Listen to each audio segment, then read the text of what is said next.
All right, we have day 3 in the books for San Francisco 49ers training camp. Some notable things today, the biggest one being no Brock Purdy in attendance today. We were told it was nothing to be alarmed about. It was Brock Purdy having a personal day. But I got to shout out my son who had it first. He was the first to notice that Brock Purdy was not practicing today. Told your old man, we put it out there, and then after that, we learned Brock Purdy is having a personal day. There's speculation that it might be due to around his wife's pregnancy. We're not going to speculate, but that's what they're saying on the Twitter streets. But no Brock Purdy today, which meant there was only 2 quarterbacks, Tanner Mordecai and Mac Jones. Definitely wasn't as hot of a day for Mac in regards to spinning it. He still had some good throws, but he also had an interception along with Tanner Mordecai. But again, overall, just tempo of today was almost polar opposite of yesterday. Yesterday was a play factory, offense, defense, flying around. Today felt a little bit more of a relaxed tempo. And as a result of that, wasn't as highlight filled, but there was still some good things. And I mentioned we had a little bit of a scuffle. We had Lenore and Jennings getting into it.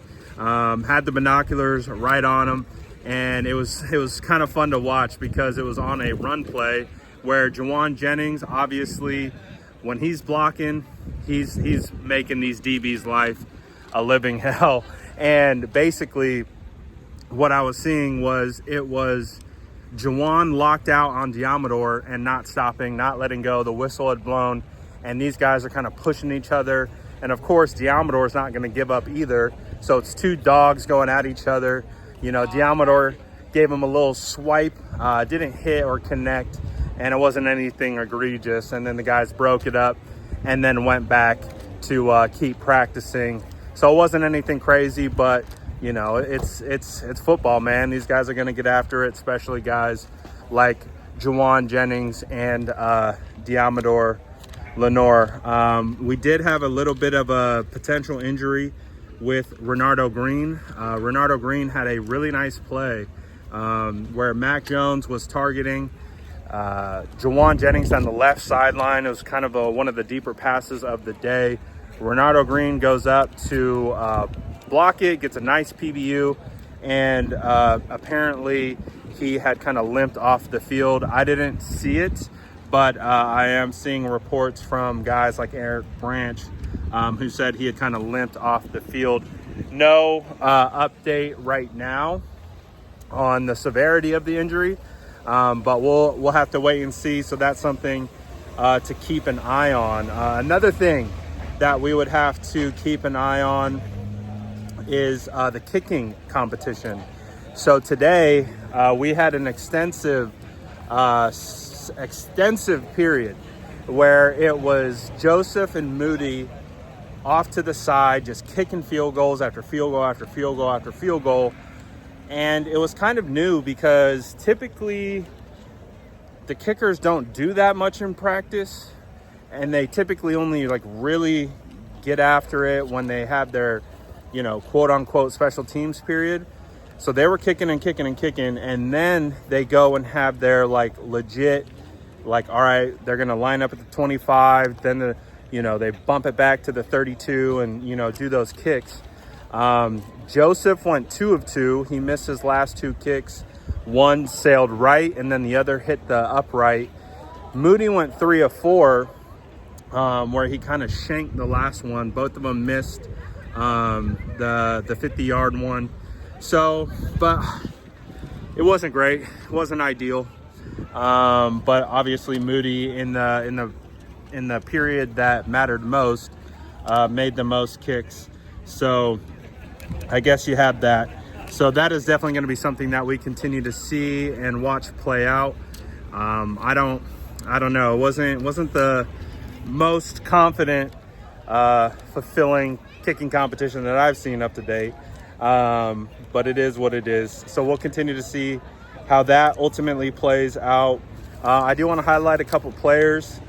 Tatum Bethune, who I really haven't seen. I don't know if he wasn't practicing the last couple days, or maybe I just wasn't noticing it. But he had 2 really good plays at the beginning of the first team period, getting some run stops. He was flying around, so it was cool to see that. Jair Brown came away with the interception today on Mac Jones. The pocket was kind of collapsing around Mac, and then Jair came away with the INT. You also had Jalen Graham come away with a nice interception where he had to kind of reach up and snag that one out. That one was on Tanner Mordecai.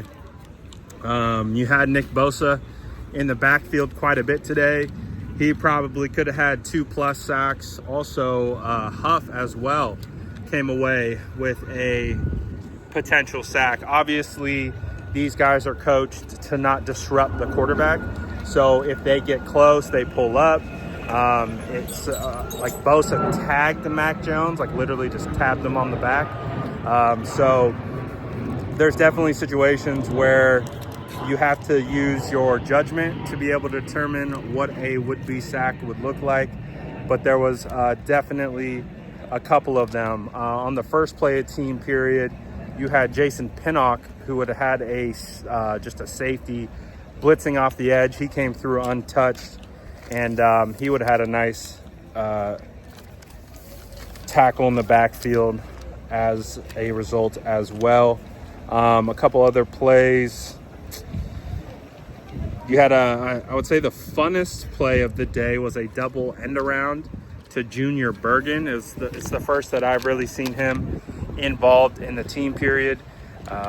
He had found some open space, and then he got loose. And then you had Mac Jones. Is actually the fun part, is Mac Jones was out as the lead blocker, and he actually threw a block. Obviously wasn't too intense or full speed, but he was out there and he was blocking for the 7th round draft pick, Junior Bergen.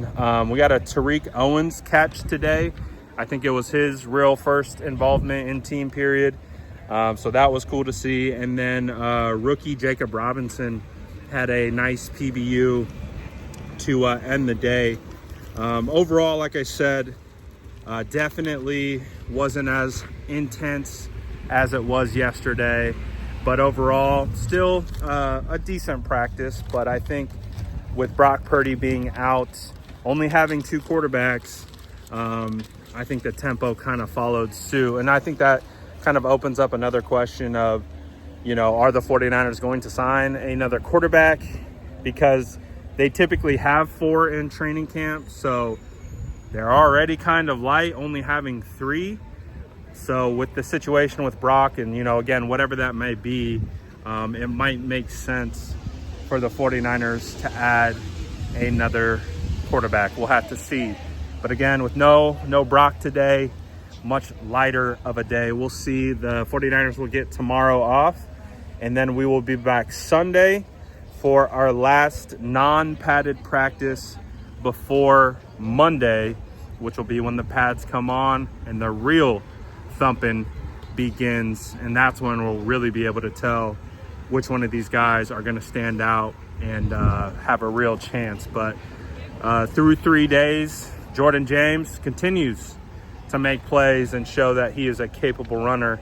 And even despite not having pads, I still believe that with what I am seeing from Jordan James, what I've seen on him on tape, I do think that once those pads come on, he actually might excel a little bit more. So we'll see. But so nothing tomorrow. We'll be back on Sunday, and then stay locked in because we got pads coming on Monday. Make sure you keep those post notifications on. Let me know what you guys think about this in the comments below. And as always, make sure to like and subscribe for more updates.